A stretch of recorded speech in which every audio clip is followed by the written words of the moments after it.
बसंत राय।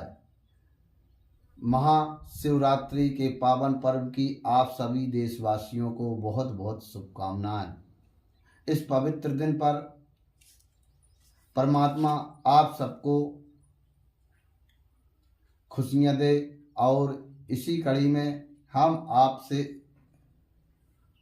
कुछ देश में हो रही गतिविधियों के बारे में रूबरू होना चाहते हैं। देखिए, जो सरकार अपने आप को निष्पक्ष और सबसे ईमानदार सरकार कहती है, इस सरकार ने 2017 में पार्टियों को चंदा में पारदर्शिता लाने के लिए 17-18 में एक कानून बनाया था कि जिसको पार्टी के लिए चंदा देना है वो इलेक्टोरल बॉन्ड से चंदा दे सकता है। हम क्यों कह रहे हैं ये बात? आपके बच्चों के पेपर क्यों लीक हो रहे हैं? आपके बच्चों को नौकरी क्यों नहीं मिल रही? आपके बच्चों को सरकारी स्कूल क्यों नहीं मिल रहे?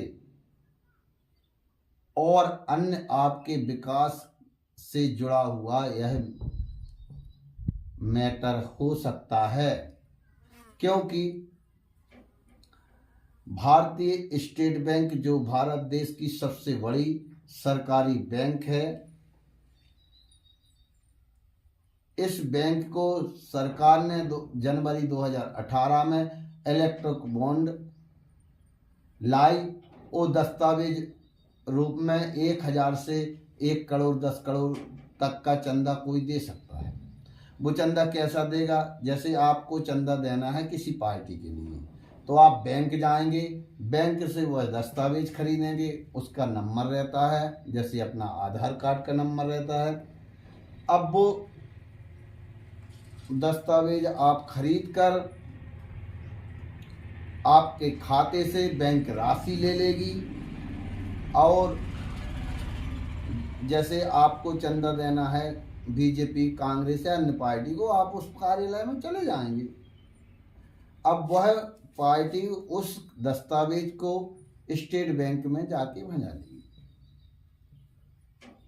तो सरकार का कहना ये था 2018 में, इससे पारदर्शिता आएगी, किसी को पता नहीं चलेगा, अवैध पैसा नहीं आएगा पार्टियों के पास, जिसमें 2018 से आज तक बताया जाता है 6500 करोड़ से अधिक चंदा मात्र बीजेपी अकेले को मिला और 1100 करोड़ लगभग चंदा कांग्रेस को मिला और अन्य पार्टियों को कम, ऐसा बताया जाता है। लेकिन देश के जवाबदार कुछ नागरिकों ने इसका विरोध किया और सुप्रीम कोर्ट गए, इसमें पूरा घोटाला बताया जाता रहा।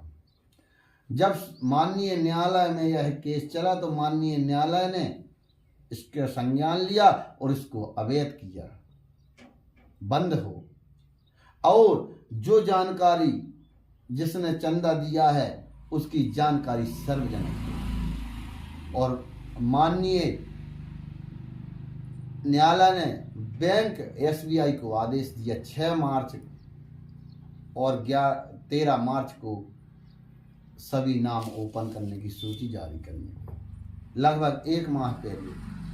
तब 6 मार्च आती है, तब स्टेट बैंक 136 दिन मांग रही है इनके नाम ओपन करने में। और ये कितने दस्तावेज कुल बिके हैं? 22,000।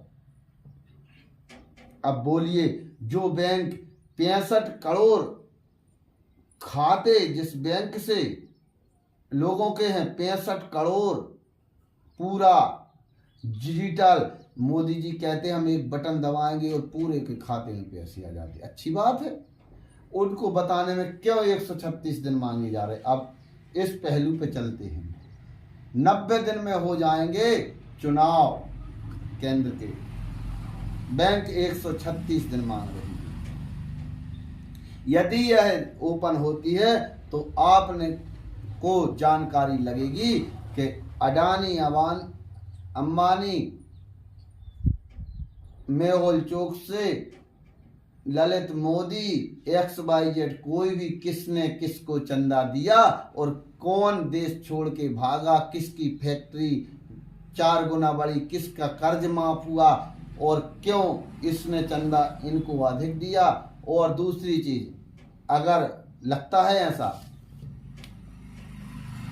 एक पहलू ये भी हो सकता है, भारत देश की विपक्ष को तोड़ने का एक महत्वपूर्ण तरीका इस सरकार ने अपनाया, जो माननीय न्यायालय ने अवैध कहा। कैसे?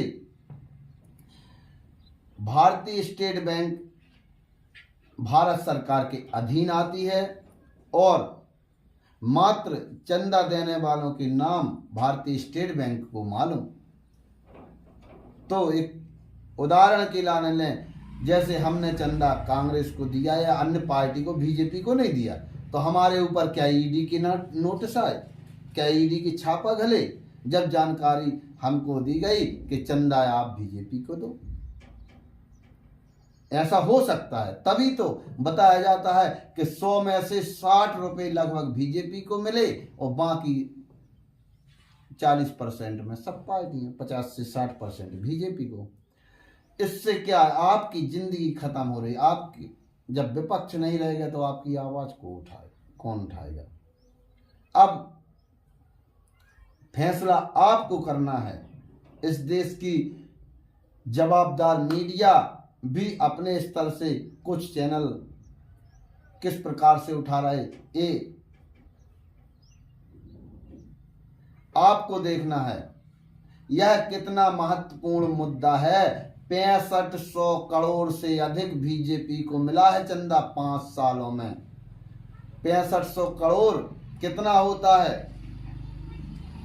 आप कल्पना कीजिए मेरे देशवासियों, 6500 करोड़ मात्र बीजेपी को चंदा मिला है और अन्य पार्टियों को बिल्कुल 40% में। और जो हो, ये ओपन करने में क्यों लुक रही? क्या सरकार की गले की फांस बन रहा है? वो नाम आ जाएंगे। इसलिए फैसला आपको करना है। आपके बच्चों को स्कूल बनवाना है, आपको महंगाई रोकना है, आपको नौकरी चाहिए है। मेरे देशवासियों, निवेदन है, और हमारे देश में कम पढ़ी लिखी जनता जनार्दन के पास शिक्षा की कमी है। इसका फायदा तो नहीं, ये सरकारें उठा रही हैं और इस प्रकार से उद्योगपतियों को फायदा पहुंचाती हैं। तो अब हम आप